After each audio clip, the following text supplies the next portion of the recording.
Everyone, thank you for standing by, and welcome to the TE Connectivity second quarter earnings call for fiscal year 2026.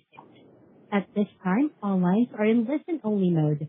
Later, we will conduct a question-and-answer session. If you'd like to ask a question during that time, please press star followed by 1 on your telephone keypad. As a reminder, today's call is being recorded. I would now like to turn the conference over to our host, Vice President of Investor Relations, Lulls. Please go ahead.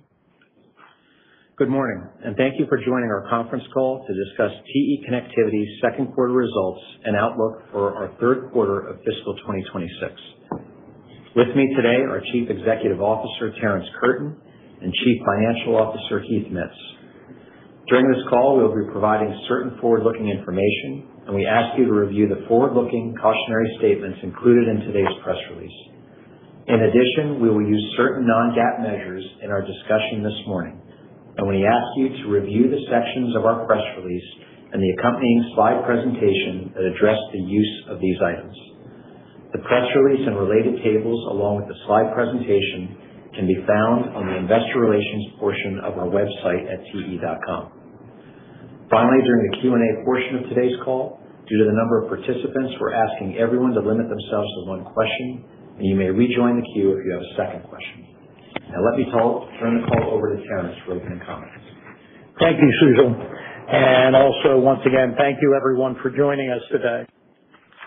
And as I normally do, before I jump into the slides, I do want to frame today's call around a few key messages.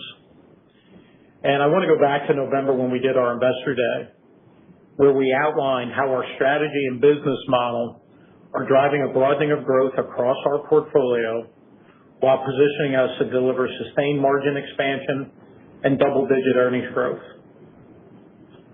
The strategy we laid out, we believe, will drive ongoing value creation for our owners, and it's based upon the backbone is how we capitalize on the proliferation of data and power by providing leading interconnect products and technologies across our target markets to meet the evolving next-generation architectures of our customers.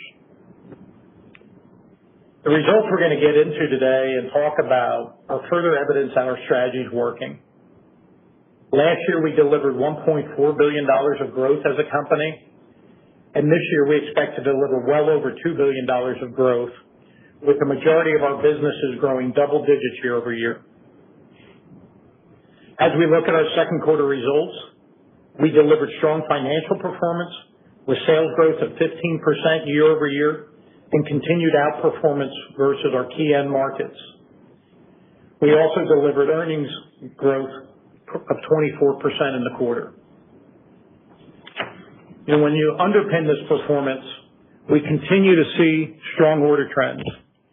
In the second quarter, we had record orders of over $5 billion, which was growth of over $1 billion versus the prior year, with growth across both segments and in every business.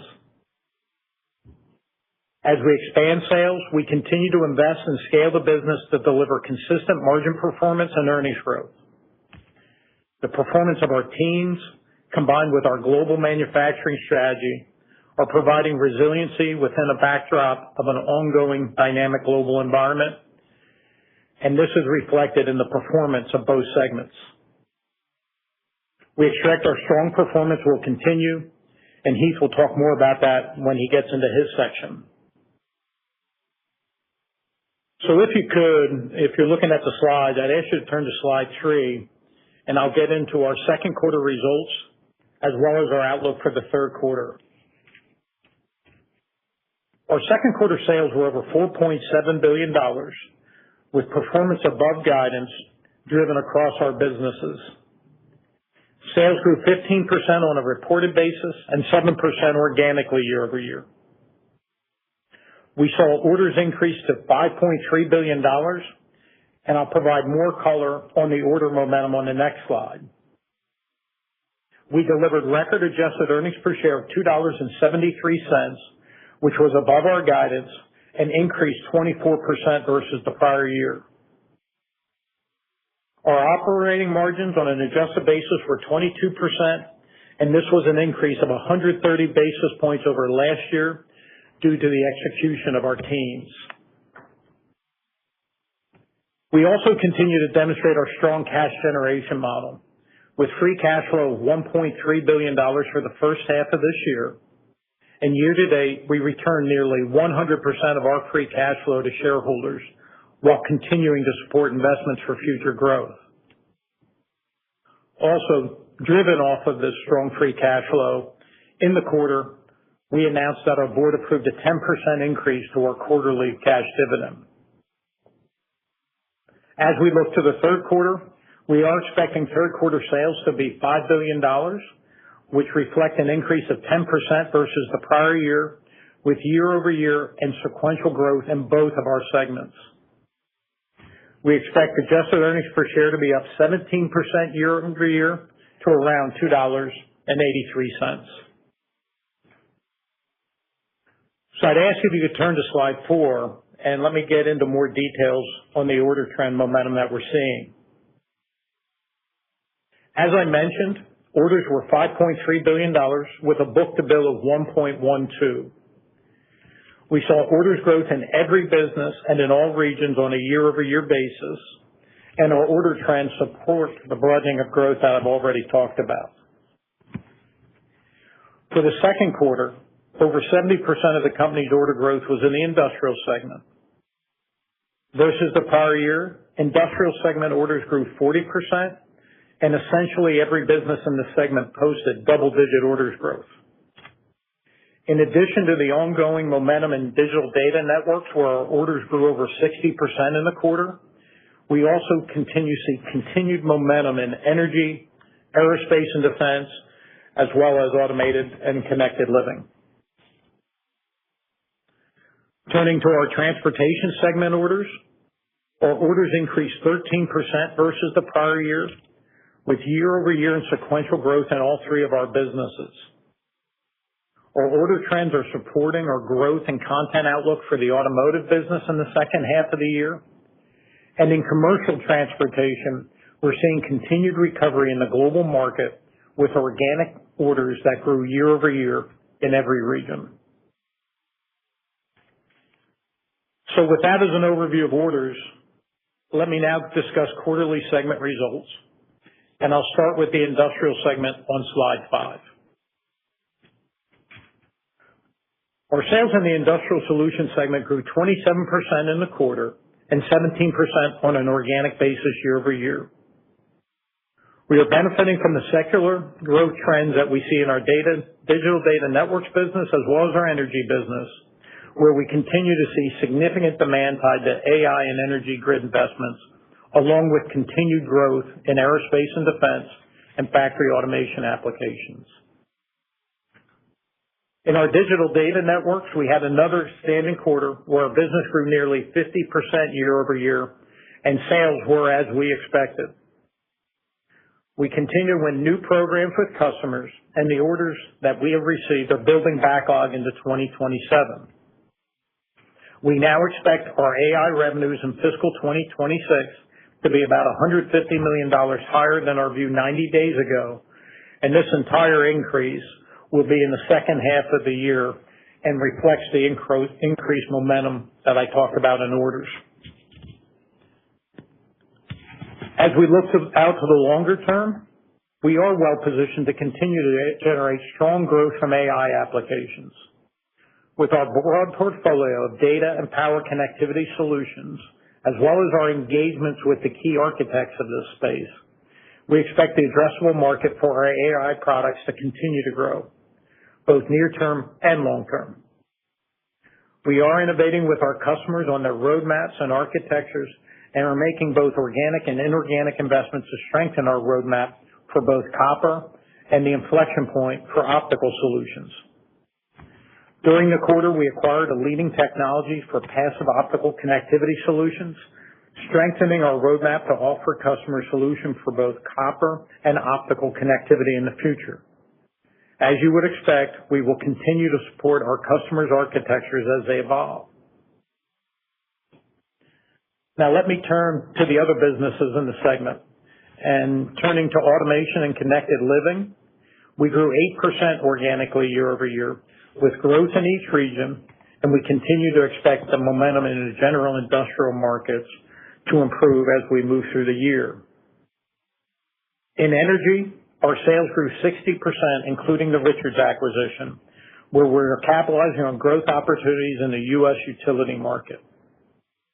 Organically, sales increased 11%, driven by year-over-year growth across three key application areas. The first being energy grid hardening, second being data center, and the third being clean energy applications. We continue to see increasing investment by our customers in grid hardening as utilities upgrade aging infrastructure and improve resiliency to support more distributed and reliable networks.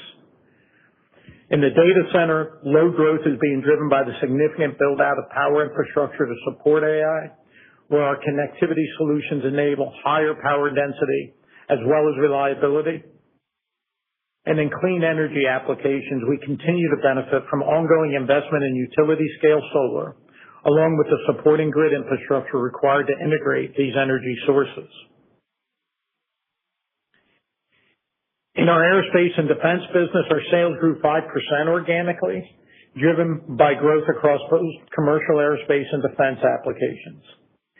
In these markets, we continue to see favorable demand trends coupled with ongoing supply chain improvements.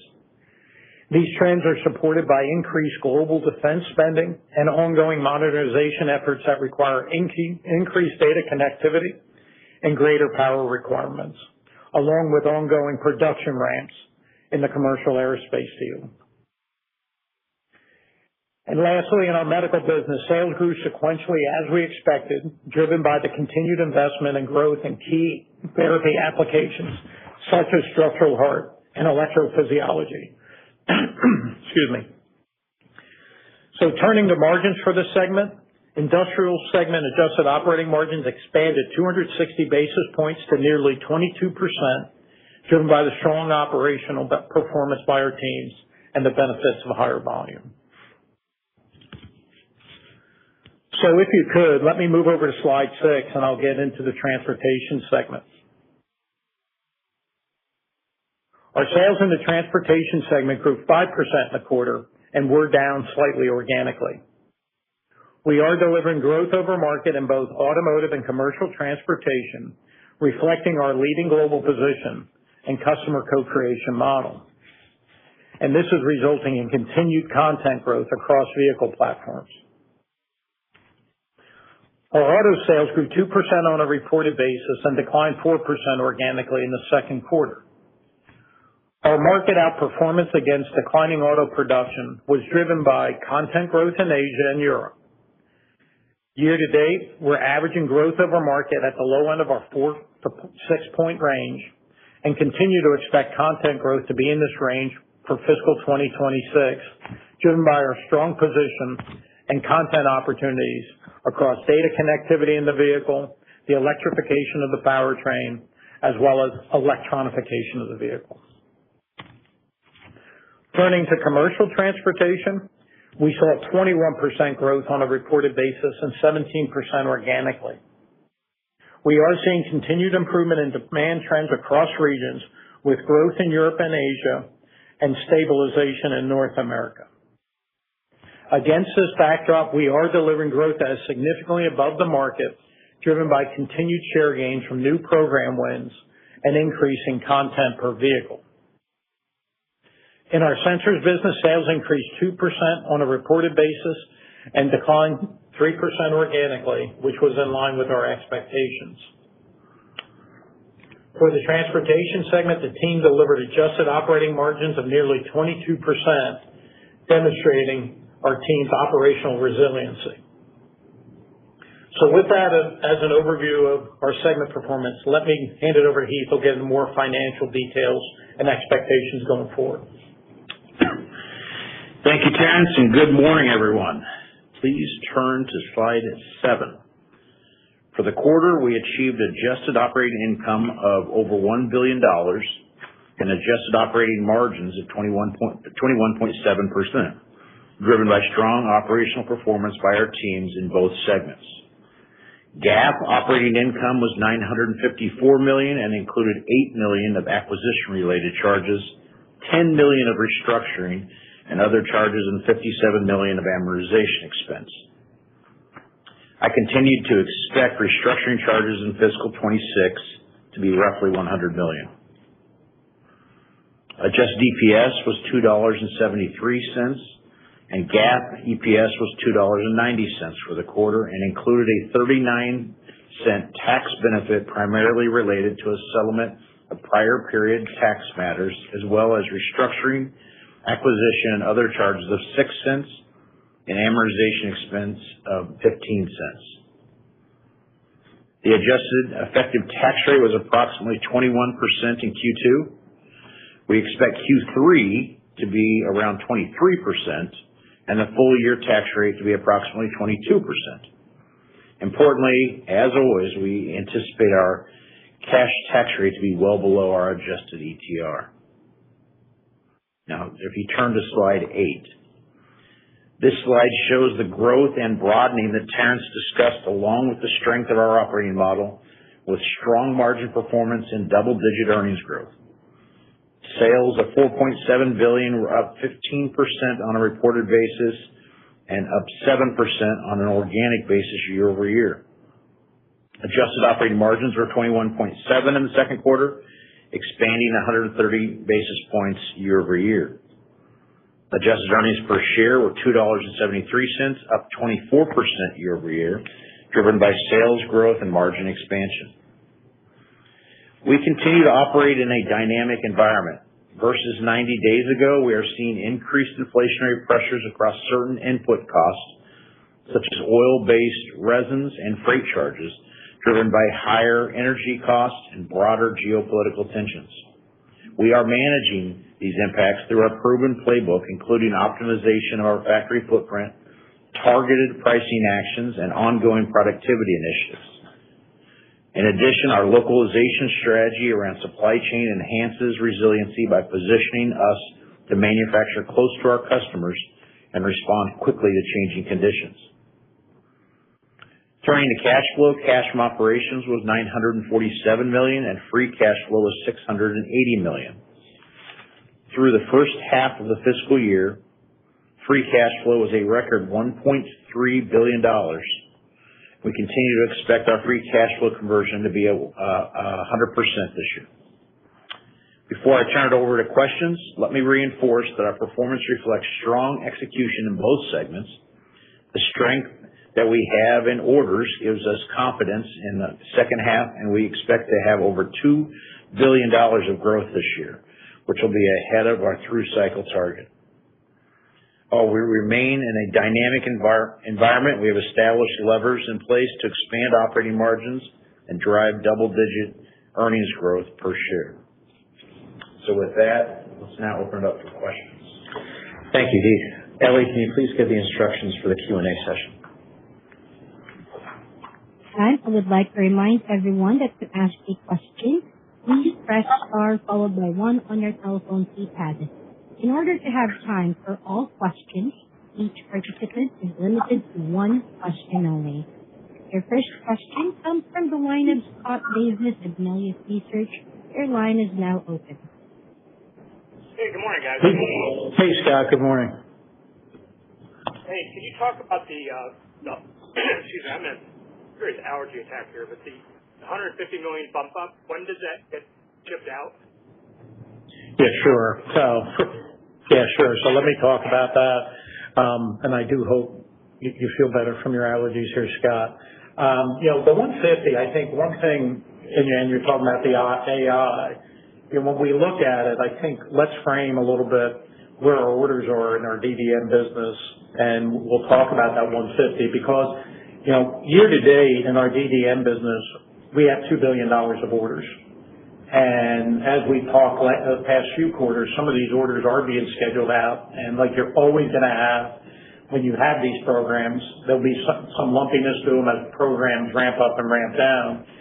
So with the momentum that we see in orders, Scott, the 150 that I mentioned about on the statement are things that relate to the second half. Part of it is ramping of programs we have. Part of it is new ramps that are coming on. And, it continues to show the momentum that we have in the space. So, We do think with this additional $150 million of AI revenue in the second half, that'll put our DDN AI revenue, which runs about 70% of total DDN, approaching $2.4 billion, just a little bit below that. And the momentum continues. And, it will ramp in the second half. And like we said about all the businesses, we do expect all of our businesses to grow from the second quarter to third quarter. So just the story continues there where we have good engagement, good program wins, and, continue to have strong growth in the AI space. Okay, thank you, Scott. We have the next question, please. Our next question comes from the line of Mark Delaney of Goldman Sachs. Your line is now open. Yes, good morning. Thank you very much for taking my question. Orders were strong again this quarter, a record high. You cited strength across all businesses, but I'm hoping you can speak more on whether you think the momentum can be sustained and also what TE saw with business trends so far in April, especially in light of the geopolitical and supply chain volatility. No, thanks, Mark, for the question. So a couple things. Yeah, you're right. I think when you look at this year, remember we did $5 billion of orders in the first quarter, $5.3 billion in the second quarter. So we stacked about $10 billion of orders. So we built backlog. And in the first, month since quarter end, the order momentum continues to be very strong. We have not seen any demand negative impacts due to orders at all since the conflict broke out. So continue to see that strong momentum. And I think, the broadening that I talked about in the script is, it is really across the businesses. When you look at the growth that we put up, which is 25% in this quarter, DDN was very strong at 60% order growth year on year. But if you look at the rest of the industrial segment, essentially every business unit put up double digits. So we're continuing to have the strong momentum that we've had in energy that I mentioned. Aerospace and defense continues to build backlog, and the lead time on those products are typically further out. So that's another one that's building backlog, similar to what I talked about with AI.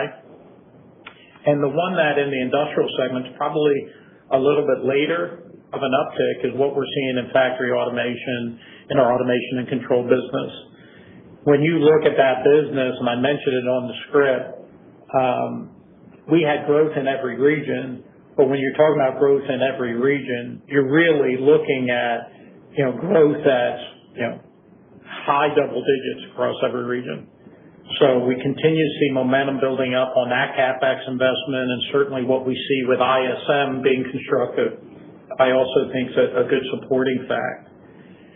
And then the other thing, and when you get to transportation, clearly our view of production hasn't changed. We've told you since the beginning of the year we expect auto production to be slightly down. We still have that same view, but our transportation segment orders being up double digit, being led by commercial transportation, which is up a very strong double digit. And, in automotive, our orders are up mid-single digit.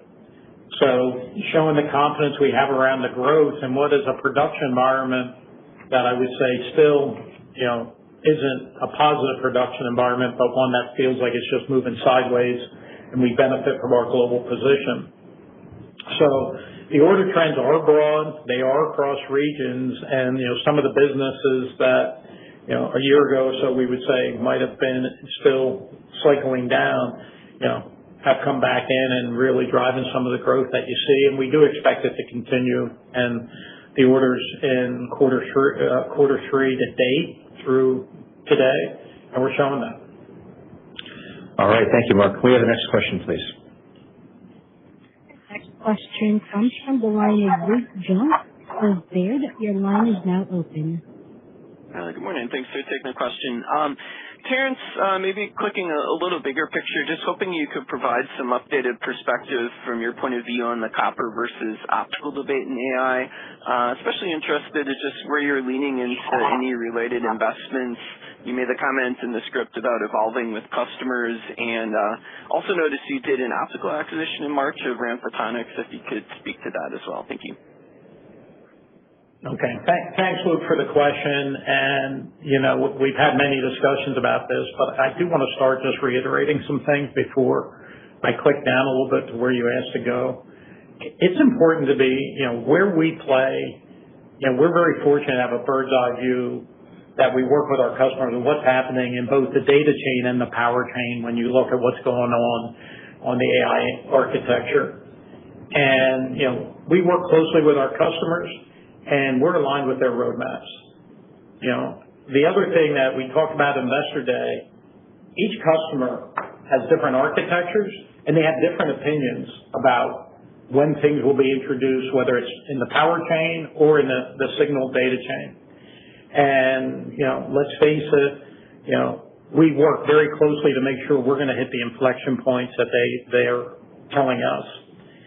And I think the other thing that you've all heard very consistently from the broad merchant chip companies is that copper will continue to be the workhorse in the rack in as many applications as possible due to the cost benefit, the power benefit, the reliability, as well as where it's scaled to today to be able to meet their needs. And let's face it, we agree with that and we hear it all the time. And we have a view that it's not copper or optical, it's copper and optical, how do they play together in different structures. So when you sit there and you think about optics coming in, it's going to come in more into the scale out first. Let's face it, we are bigger in the scale up. What we do in the rack is the bigger driver of what we do and where we focus. And, so you're going to see more in scale out. And, we do think that you're going to continue to have a hybrid solution between copper and optical over time. As I said on the call, we do view the TAM where we play and the product technology we have are going to grow as this occurs, both near term and long term. And that means what happens in data as well as in power connectivity. And I know we get into that with some of you. You are right, and I mentioned it there. We did make a technology acquisition around, leading edge optical technology that will be used to strengthen our passive optical connectivity roadmap. What we acquired is complementary to what we do in our portfolio, and it enables advancements in high density fiber array connections. And this really would connect an optical fiber to a CPO. And it really helps round out our roadmap. And, the key we have to do is make sure we productionize and scale these technologies to really make sure we support our roadmap as well as our customer's roadmap.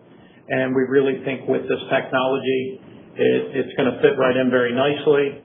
And this is something we do all the time organically, via partnerships. Sometimes we make technology investments like this. So we really feel like the trends are only up to the right, like we've always told you with what we have. And clearly, I think this is all goodness for us. What happens on that trade-off that our customers will make, that'll continue to drive TAM improvement. So hopefully that gives you some flavor, Luke. All right. Thank you, Luke. Can we have the next question, please?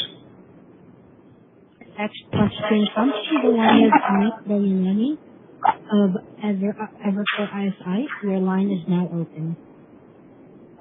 Hey, Amit. Yep. Thanks, Bob. Good morning, everyone. Maybe I'll step away from the DDN discussion for a bit. You folks are seeing really robust growth in energy and even the commercial transport segment. So I'm hoping, Terrence, if you could just talk a little bit about, on energy, even ex-Richards, organic growth is double digits. What are sort of the big segments you're involved in, and how durable do you think this growth can be longer term? And maybe you can have a comparable discussion on the commercial transport side, because I think both those segments are growing much faster than most folks would expect. Thank you. Thanks, Amit, and I appreciate you calling out some of the other markets. So, first off on energy, the investments we've made and where we positioned, it is very important. It is focused around the majority of it is in the U.S. energy market. So anything we're talking about and benefiting from is things all of you, are experiencing every day. Increased utility investment related to capacity as well as hardening due to load demand that you're going to get. And, probably about 60% or 2/3 of what we do is around utility and grid hardening. So it is around that infrastructure side of it. And let's face it, where we play in undergrounding with our technology and the intelligence we bring, that market is growing high single digits, and we're growing faster than that due to the efforts of our team. Another important area that we do, what we call industrial, is about 20% of the business, but this is where we're actually doing where energy is getting hooked up. Could be a data center, could be into an industrial complex, could be a semiconductor fab where you're bringing power in. And that's another area with what we're seeing around the CapEx that many of you write about is very key. We're seeing very strong growth there as well. And, we're growing double digits there as well this year. And then the third area, the balance of it, is really where we positioned ourselves around clean energy and renewables. Up until a couple of years ago, that's what we talked to you a lot about. And, we're still growing high single digit in there. Certainly there's been some policy elements that have come out that have slowed down some of that market. But with all the levers we have, we get really excited about the growth we have there to grow above market. And it's an area that we continue to get excited about. How do we continue to deepen our position there? Jumping over to commercial transportation, I do want to sort of say, this business is one that, unlike what I just talked about, it is truly a global business. We're pretty even between North America, Europe, and Asia. And what we've seen this quarter, last year we were seeing strength that was coming out of Asia. It was coming out of Europe, where you saw whether it was truck and bus, ag, construction improving outside the United States. We're starting to see stabilization here, and we're seeing our orders pick up as people are reacting to the stabilization as well as looking forward to 2027. And, the sales growth says it by itself. You see the growth that was very strong in the quarter. The market probably grew globally in the quarter, 4%. So that outperformance was very strong, up with us growing, well into the double digits. And it really comes into our positioning on next-gen vehicles, as well as the trends we talk to you about in automotive all the time. We talk to you about data in the vehicle. We talk to you about powertrain and emissions, that electronification piece, and we're seeing that. And, in places like Asia, where electrification of the powertrain is getting deeper and deeper into the various types of vehicles, we get a content uplift. And in some cases, that content uplift, and I know Aaron talked about this back at Investor Day, we could have up on some vehicles up to $2,000 when you get to next generation powertrains versus $400 today. So we see that strength. It's good to see the market stabilizing, and certainly we saw it in the orders that were up very strong, as I mentioned. And we just think there are going to be things that are getting back to that broadening of growth that I talked about in the script. All right. Thank you, Amit. Can we have the next question, please? Next question comes from the line of Wamsi Mohan of Bank of America. Your line is now open. Yes, thank you so much. Terrence, Hey, Wamsi. Hey, Terrence. You noted content growth in the 4 to 6% range for the year. That indicates a meaningful acceleration from this past quarter. Maybe you can share some color on what you're seeing that's going to drive that acceleration. And if you could just clarify for us, the quarter-on-quarter order trends in DDN, I think you noted 60% year-over-year increase in orders. Wondering if you can characterize the sequential change in orders there too. Thank you so much. Sure. So let me get into auto a little bit. So first off on auto, I do want to start with production because it's not lost. There's headlines out there, and when we think about production, how we saw it as we started the year hasn't changed. We expect there to be 88 to 89 million units. And, when we started the year, we thought every market was going to be down slightly. Europe's up a little bit. Asia and China is exactly where we thought. North America is a little worse. So when you look at it, the production environment is playing out as we want. Certainly some of the regional pieces are a little bit different, mainly in North America being a little worse, Europe being a little bit stronger. And when you look quarter to date, year to date, and we ask you not to look at quarters, we're running at the 4-point outperformance above production. And really, when you look at that, we were very strong in China right off the bat. Continue to show that strong presence that we have. Europe had nice growth over market, where it isn't where we were within North America due to some of the cancellations you saw. But overall, we're still in the range, and our results and orders continue to say we're going to be at the range. So as we look forward, those production assumptions and orders continue to be very strong, and it's around the drivers we talked about. In Asia, electric vehicle adoption continues. That's not changing, as well as strong in the data connectivity side.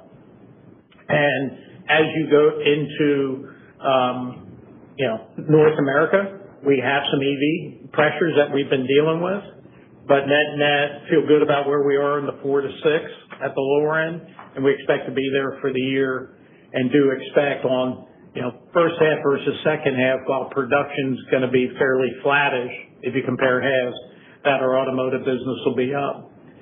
On DDN, I don't have all the quarters in front of me, but $2 billion is the first half orders that I mentioned. I also want to say we will have bumpiness. These are programs. It goes back to where we talked about. We're very excited that they're across a broad customer base. We're growing across all the customers that are key, but we will have some lumpiness. And Wamsi, we can follow up later to your question. I just don't have it here in front of me. All right, thank you, Wamsi. Can we have the next question, please? Your next question comes from the line of Christopher Quinn of Oppenheimer. Your line is now open. Thank you. Good morning. Been around the portfolio pretty thoroughly, so just wanted to talk about capital and portfolio. Did a little bolt-on. Hasn't been much on divestiture for quite a while. I'm not sure how you view sensors, but just that and waiting of acquisition pipeline versus buyback acceleration potential. Sure. Let me talk a little bit, and then I'll also ask Heath to jump in. So first off, similar, I think when you think about what we teed up in November at the Investor Day, nothing's changed. We really like the portfolio. I think what you're going to continue to see is, the bolt-on that we talked about, like I mentioned with Richards in the energy space. Certainly we did something, in the DDN space around the technology acquisition, but it's more about playing offense than defense and pruning right now to really make sure we capitalize on the growth trends where we position ourselves. Heath, do you want to click down a little bit? Yeah, Chris, I'd say the pipeline is actually for M&A. It's pretty active right now. I mean, there's a lot of things that we see either real time or that we anticipate coming to market here in the next few quarters. Some of those, we're taking a very hard look at in terms of how they fit with us and where we can create value for our owners. There's other things that might be interesting, but there might be other people who are better owners for. So there's a level of interest there from our side, outside of some of just the technology investments that Terrence mentioned. And I guess I'd just say stay tuned, because that strategy is never linear. We have to see when things come to market and when they make sense for us. But it's a reasonable pipeline right now. Thank you, Chris. Can we have the next question, please? Your next question comes from the line of Joe Spak of UBS. Your line is now open. Thank you. Good morning, everyone. Just wanted Hey, to Joe. touch on margins for a second. I mean, you mentioned some of the inflationary costs. And just given the velocity with how fast things moved, I wonder if that weighed at all in the quarter. But more importantly, for the next quarter outlook, you mentioned how in the past you always do a good job, internally and passing stuff on. But is that so? I think that protects EBIT. But should we expect a little bit of margin pressure just on the math next quarter? And could you quantify that at all? Well, Joe, I mean, we've been dealing with different types of inflationary pressures, whether those are tariff related or certainly the metals that we've seen some pretty significant inflation on here for a while. Within the quarter that we just reported here, the second quarter, certainly we've seen the oil-based derivatives increase. For us, that means resins, and we do buy a lot of resins. So we've seen those go up. We've seen freight and logistics costs go up as we move things around to our customers. So, we do have a playbook. The team is pretty well conditioned right now that we don't get caught flat-footed when we see these things happening. We're able to largely pass that through in terms of price or maybe some other things we can do with our customers logistically in terms of where they take receipts of things. But there is a little bit of noise in our absolute margins for sure on that. Now, as we talked about at the Investor Day, we're still committed to to getting at least 30% flow through on the operating income side year over year. We were able to do that in both segments, and obviously for the company, I think if you kind of think about what our guide implies, you'll still see that level of consistency as we work forward. So when you're getting 30% flow through, it does have, and you're sitting at 22% margins, it does have that ability to move margins up. But I'd say both segments are operating well in this environment. But in terms of the headwind towards margins, there's a little bit of noise in there. And some of that's just the timing of when we feel those costs come in versus when the price is realized. But again, in absolute terms, I think that we're managing through it. Okay, thank you, Joe. Can we have the next question, please? Question comes from the line of Joe Giordano of TD Cowen. Your line is now open. Hey guys, how you doing? Hey Joe. Just curious, I guess this is somewhat data center, but it could be more broad, and I think you just touched on it a little bit. But when you see orders up as much as we're seeing, and price cost still kind of lagging, how do we think about the price inherent in the orders versus the price that's coming through in P&L? Is there a real lag there? Are you kind of covered already in the backlog? And Keith, just if there's any update on CapEx expectations for the year in light of the orders. Thanks. Yeah. Joe, let me hit. I'm not. We haven't seen from an order perspective. We haven't seen people in any real activity or motivation to get ahead or pull things in. So, and we're pretty tied in with both where we sell direct as well as with our distributor base on that front. So we haven't really seen any noise there or in terms of people trying to get in ahead of a price increase. The orders that we're seeing are really, project-based and things that we've had in the pipeline that are coming, and then where we see it coming in from that's a little bit more hand-to-mouth from distribution is pretty consistent. So that has not been highlighted to us from our businesses as a major concern in terms of matching up when they're seeing the inflation versus when the price is going in. But there is always a little bit of natural timing there. On CapEx, we have taken our CapEx up this year. We talked a little bit about it in prior calls. You should expect CapEx this year to run about 6% of revenue. That increase that we've had over the past couple of years is almost entirely due to ramping the AI programs within our DDN business. And those are tied to very specific programs. When we make capital investments, we have been awarded programs at that pace, at those spots, and so we have some protection on that. We're not just out speculating where we need to make those big CapEx investments. So, in some ways, that's a good indicator if I'm sitting in your shoes of what's to come in that space. All right. Thank you, Joe. Can we have the next question, please? Your next question comes from the line of Guy Hardwick of Barclays. Your line is now open. Hi, good morning.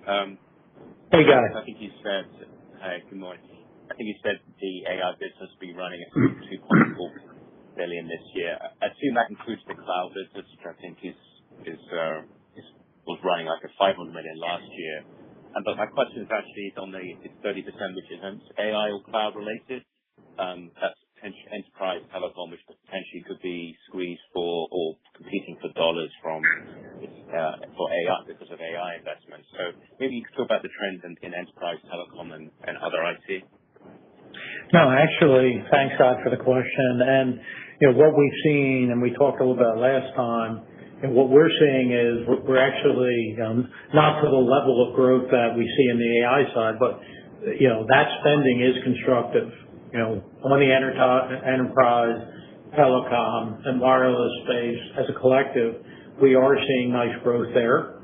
It's not at the rates like I talked about, 60%, but I would say, how people are prioritizing that between those spends, I'm not sure I'm the best person to say for the broader market, but in our order trend, we are seeing nice growth, and it is growth in those other product categories or end market segments. All right. Thank you, Guy. Can we have the next question, please? Next question comes from the line of Asiya Merchant of Citigroup. Your line is now open. Oh, great. Thank you. My question was around just, tightness in components, whether it's memory or CPUs and even GPU and allocation. Maybe you could help us understand, hyperscalers, were they providing much better visibility as a result of this? Hyperscalers as well as your, chip companies that you deal with, if they were just providing better visibility due to these supply chain issues, and if you're forecasting any more complexity as these programs ramp in the back half. Thank you. Sure. No, thanks for the question. So first off, when you look at the product categories you're talking about, memory, GPUs, CPUs, we don't buy that. So, from our procurement, we don't buy that. Certainly, it's well known that memory's tight. And, when I think about our business, which is important, what we're seeing for our customers, they are, and you heard me talk about in the orders, they are going out in their orders a little bit to make sure capacity is reserved and on the ramps that they have coming. So that's built more backlog for us, as we've highlighted in the orders in DDN. But net, we're not seeing availability issues on what we procure to make our products. Certainly, our customers continue to ask us to ramp and ramp quicker. So, we're not seeing any slowdowns from our builds into our customer, our hyperscaler customers at all. If anything, as we've talked about with the $150 million, some of that is they're increasing their ramps. So clearly, memory is tight. You can go to the memory calls and see that. But net, we're not seeing any impact in any of our businesses yet. And some of our customers are trying to do planning, and they build buffer stock to make sure their supply is secure on those components, but we're not the closest to it. All right. Thank you, Asiya. Can we have the next question, please? Your next question comes from the line of Steven Fox of Fox Advisors. Your line is now open. Hi, good morning. I just had one on the energy market. So the organic growth has slowed, still double digits. But I was curious, Terrence, you've talked about how energy can sort of be hand in hand with the growth you see in some of the data center markets. Are you seeing, conversations with customers that there's a lag effect that maybe we see an acceleration in growth, or is 10% type of the number we should think about? Can you just give us a sense for how energy looks maybe going out the next few quarters? Thanks. Yeah, no, Steve, I think what's important is please keep the framing of what I talked about, hey, 60+% of this, our energy business, is utility grid hardening. What is, data center or industrial, and then what is renewable? And I do think that, the growth rate came down a little bit is due to the clean energy side, where you have had some pauses on what's happening in utility, grid hardening, and the industrial/data center space. It's full steam ahead. Now, there is elements that you come into regulatory elements of when things get built and staged, but feel very good about where we are and feel like we'll be staying around this double digit for a while now with this build that we're seeing, with probably the biggest lumpiness being in the clean energy space. All right. Thank you, Steve. Can we have the next question, please? Your next question comes from the line of Samik Chatterjee of JP Morgan. Your line is now open. Great. Thank you for taking my question. Terrence, if I can ask you to go back and to the discussion around your capabilities that you're adding related to optical and on copper in terms of scale up. At the Investor Day, you had given us this AI rack representation and copper content or your content could be at as much as $870 per chip. When you're engaging with your customers now and as you think about optical and scale up, is that going to be additive to the content opportunity that you outlined at the Investor Day, or is it going to be part of that overall content that you presented at the Investor Day? And maybe sort of how are you thinking about it down in 5 years' time? How does the mix between copper and optical look in that content opportunity in a scale-up domain? Thank you. Yeah, thank you, Samik. So first off, when you think about the technology acquisition we did and even what I said, this will help us in the scale-out element where we're not as strong, because this is really where you get to where the fiber attached to the CPO for the scale-out. So that would be increased content versus what happens in the rack. And over time, this is going to migrate, and what that migration rate is going to be very iterative with our customers as they make design constraints between the power chain and the data chain. And we even see that as inferencing is coming in, how the architecture continues to move. So when you sit there versus what we talked about, it's an increase of content that we have, and it's just the positioning that we're always going to be looking at to do in all of our businesses, not just EDN, to say how do we get deeper with our customers in their architecture. And this is a nice fill of a building block that we feel with what we can do with it and integrate it with what we do already, we'll be able to hit the inflection points that they're working on.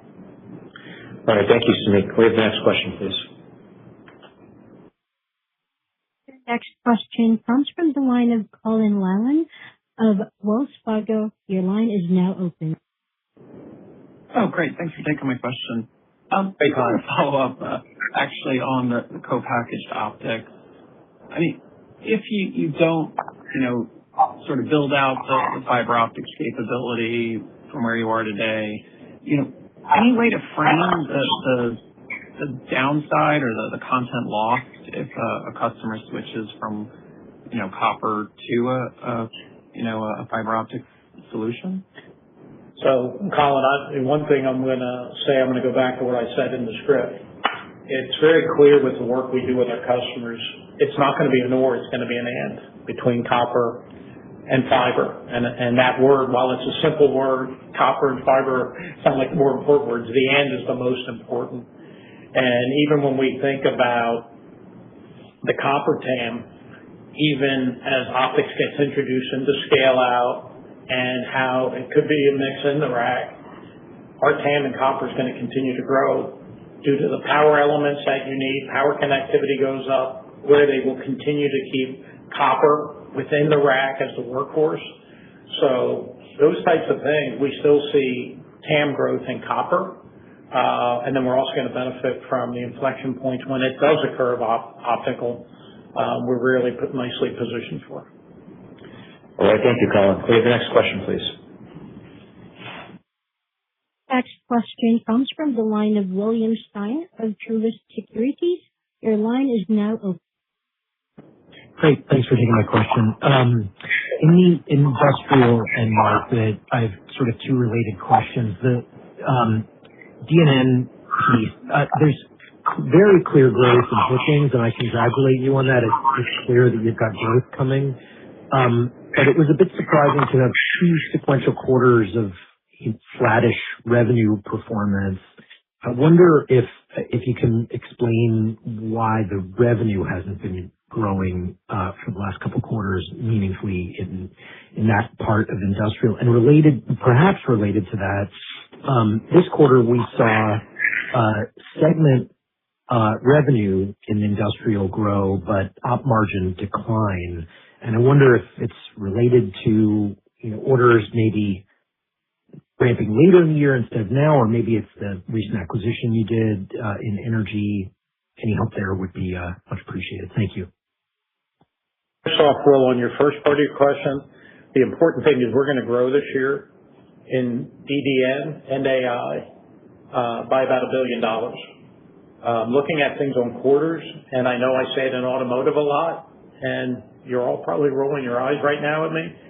You look at a quarter, there's different programs that ramp supply chain impacts, and I think the more important point is we've increased our revenue by another $150 million. We're going to be stepping up here in the second half, and even the number we shared at Investor Day of the $3 billion, it continues to shift towards the left due to the momentum that we have. Heath, do you want to cover the margin side? Yeah, the year-over-year margins are up significantly, so I assume you're talking about the sequential margins. Listen, it's a similar answer to what Terrence just said. You're going to always have a little bit of noise in any quarter. Sometimes that works in your favor. Sometimes it sequentially evens out. We tend to look at margins, on a year-to-date or rolling basis. I'd say, if I think about anything that's specific to that, we have ramped, no different than I talked about CapEx earlier with Joe's question. We have ramped some investments in our DDN business to support these programs. So, there's different times over a 90-day period that you might feel some of that pinch point a little bit more. But when I think about the full year, or even where we are year to date, I feel good about both the margin performance as well as the flow through on that organic revenue growth. So there's nothing that I'm I'll say dwelling on relative to some kind of sequential move there. All right, thank you, Will. Can we have the next question, please? Next question comes from the line of Shreyas Patil of Wolfe Research. Your line is now open. Hey, thanks a lot for taking my question. Hey, Shreyas. Maybe just coming back to the to the discussion on CPO and optical. I'm just curious how big your optical business for AI applications is today, and where you feel the need to further bolster via M&A, maybe on the transceiver side or DCI modules or things like that. Thanks a lot. Shreyas, I think that what's important is, and in the pre-remarks, and we're going to stay in passives. So when you look at transceivers and things like that, I don't think that's where we add value in the supply chain. And really, when you look at what we're doing here, and what TE does is how do you get the signal chain that's moving off a CPO, would be the fiber attach, how do you get out to an optical backplane, and really the technology we did helps, our base around the fiber attach.